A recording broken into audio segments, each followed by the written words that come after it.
Hi guys, வாங்க நாம படத்துக்கு போகலாம். படத்துக்கு போகிறதுக்கு வீட்டில் இருக்கிற எல்லா வேலையும் முடிச்சுட்டு போக வேண்டியதாக இருக்குது. வீட்டில் இருக்கிற துணி சாமான் என்னென்ன இருக்கோ எல்லாத்தையும் கழுவி வச்சுட்டு நைட்டுக்கு அப்படியே ஊற வச்சுட்டு மிச்சம் இந்த சாப்பாடு இருந்தது, நேற்று வச்ச சாப்பாடு இருந்தது, பழுது சாப்பிட்டுட்டு போகலாம் அப்படின்ட்டு. சரி குளிச்சுட்டு வரலாம், குளிச்சு தாங்க சாப்பிட்ணும்.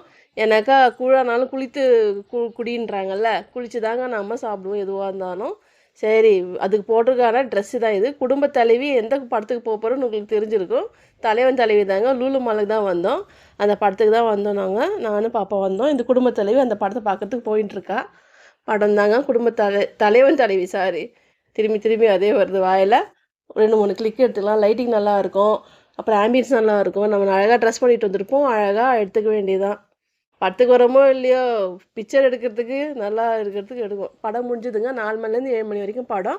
மிச்ச டைமுக்கு என்ன பண்ண வேண்டியதுன்னு தெரியல. சரி ஷாப்பிங் வந்தோம். ஷாப்பிங் வரதுக்கு பொம்பளைங்களுக்கு சொல்லவா வேணும், நல்லா அழகாக இருக்கும்ன்ற.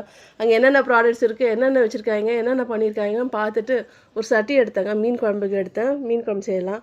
அங்கே பிரியாணிலாம் நிறைய வச்சுருப்பாங்க. விதவிதமான பிரியாணி, மண்டி பிரியாணி என்னென்னோ இருந்தது. அன்றைக்கி சனிக்கிழமை மேலே போச்சு. நாங்கள் சாப்பிட மாட்டோம், எனக்கு பிடிக்காது அங்கே சாப்பிட்றதுக்கு. ஒரு குட்டி விளாக் தாங்க. சட்டி ஒன்று வாங்கினேன் நான், மீன் குழம்பு பண்ணலான்ட்டு. ரொம்ப நேரம் தேடிந்தேன் நான், கிடைக்கவே இல்லை. இது 145 ருபீஸ் ஆஃபரில் போட்டிருந்தான். 3 லிட்ரு இது. தேங்க்யூ ஃபார் வாட்சிங்.